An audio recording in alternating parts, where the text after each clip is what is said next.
झारखंड राज्य जल पंचायत आयोग की टीम पहुंची है। हमारे साथ हमारे आयोग के माननीय सदस्य कार्यवर्कर साहब हैं। आज लगातार एक महीने के अंदर दो घटनाएं घटती हैं हजारीबाग जिला में, और वो दोनों घटनाएं अल्पसंख्यक समुदाय से संबंधित है। ये दूसरी घटना जिसमें बच्ची और बच्चा मासूम बच्चे का कत्ल हुआ, इसको प्रशासन ने ऐसा लगता है कि सॉल्व कर लिया। अब यही है कि मैं प्रशासन से यही चाहूँगा कि उसमें गवाहों को, जो पीड़ित परिवार है, उस बच्चे की माँ और उसके पिता, छोटी एक और बच्ची है जो मेन गवाह है, तो ऐसे में मैं यही चाहूँगा कि उनको प्रोटेक्शन दिया जाए। बहुत गरीब हैं और आप समझ सकते हैं कि झोपड़पट्टी में रह रहे हैं लोग, और ऐसे में जो कातिल है, जिसने ये गंदा हरकत किया, मासूम बच्चे का भी कत्ल किया, वो पहले भी मर्डर केस में जेल जा चुका है, और ये कहा जाए कि वो अपराधी ज़हनी तौर पर अपराधी है। तो ऐसे में उसके साथ में मैं आप तमाम लोगों के सामने ये बताऊं कि उन लोगों के हालात को जो मैं देखा अभी, जहाँ पर लोग रह रहे हैं, मुझे इस बात का खदशा है कि कहीं ऐसा ना है कि उस छोटी बच्ची जो मेन गवाह है उसके साथ कुछ हो जाएगा। अगर उस बच्ची के साथ कुछ हो जाता है तो ये पूरा केस साफ हो जाएगा। हालांकि वहाँ पर डीएसपी थे, उन्होंने मुझे बताया कि और भी गवाह उनको मिला, और सीसीटीवी फुटेज है, फुटेज के आधार पे वो जो ले जा रहा है ये दिख रहा है। और ये जिस तरह का घिनौना अपराध था, इस अपराध में कोर्ट भी इस पे बहुत सख्त तरीके से निर्णय लेता है। हम लोग यही चाहेंगे प्रशासन से कि उसको फास्ट ट्रैक में ट्रायल कराया जाए, जल्द से जल्द उस केस का ट्रायल हो और दरिंदे को सज़ा दिया जा सके, सख्त से सख्त सज़ा दिया जा सके।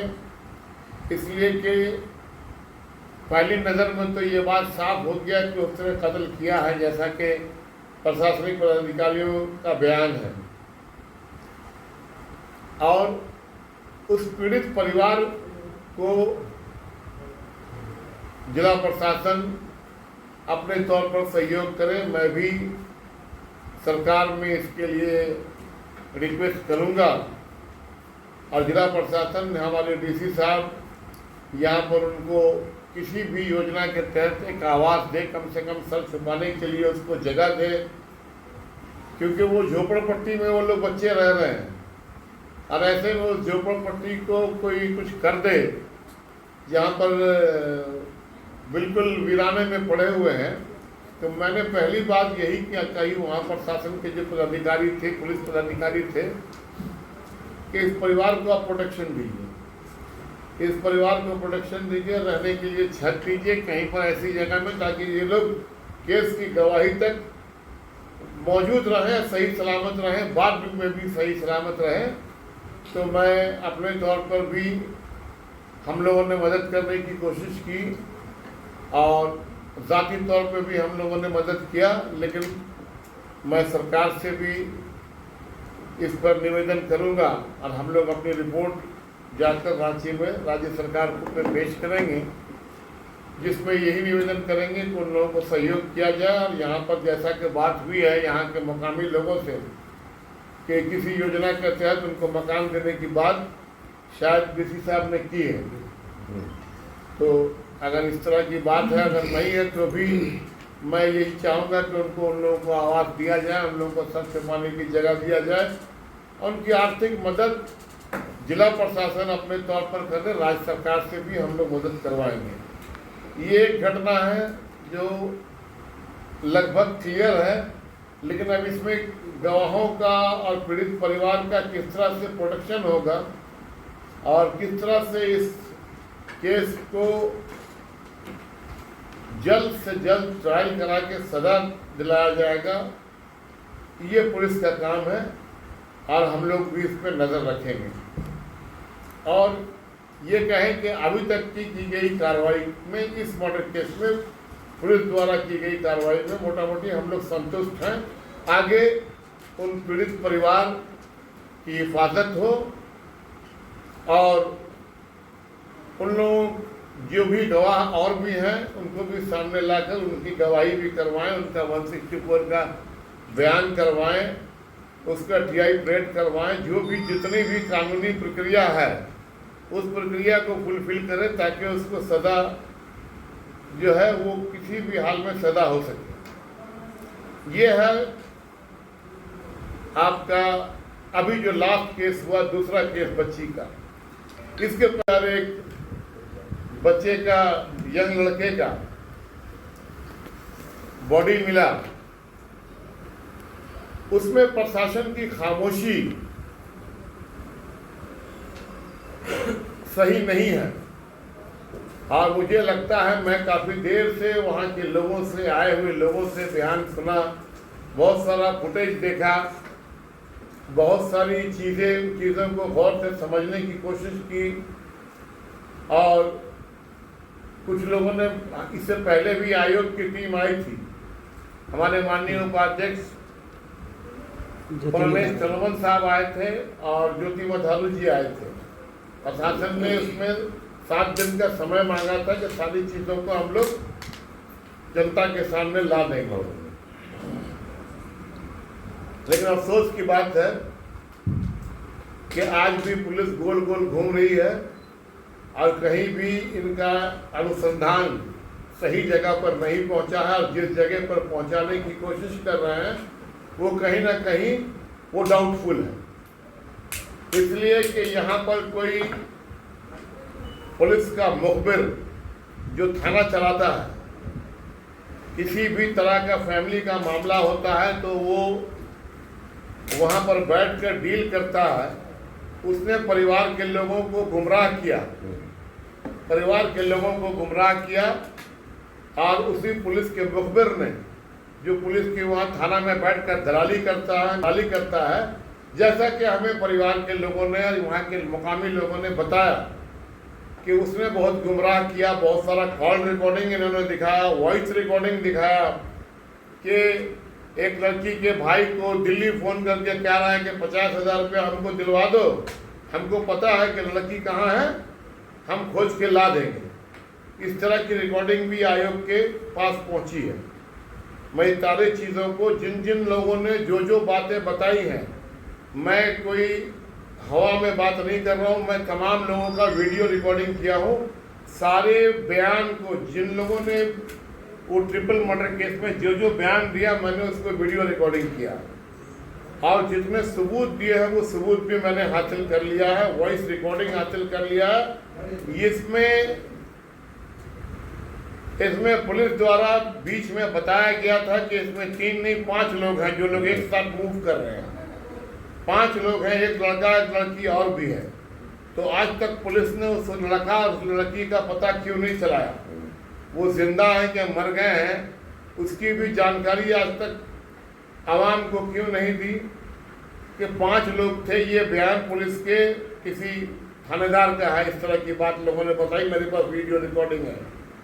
और उसी तथाकथित जो पुलिस का कोई इन्फॉर्मर है, खबरी है, जो दलाली करता है, उसने भी पैसे का डिमांड इन लोगों से भी किया है। यहाँ जो पीड़ित परिवार है उसका भी वॉइस रिकॉर्डिंग है। ये सारी चीज़ें परिवार के लोगों ने एसपी साहब को भी दिखाया है, सुनाया है, डीसी साहब को भी, एसपी साहब को भी दिखाया है, सुनाया है।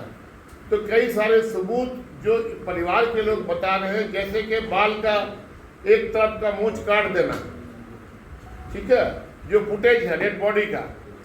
दूसरी चीज़ है, जहाँ पर बॉडी मिलता है जगह 24 तारीख तक परिवार के लोग घूमते रहे, जिस जगह में जूता चप्पल दिखाया गया उस जगह में भी लोग परिवार के लोग घूमते रहे, वहाँ कुछ भी नजर नहीं आया।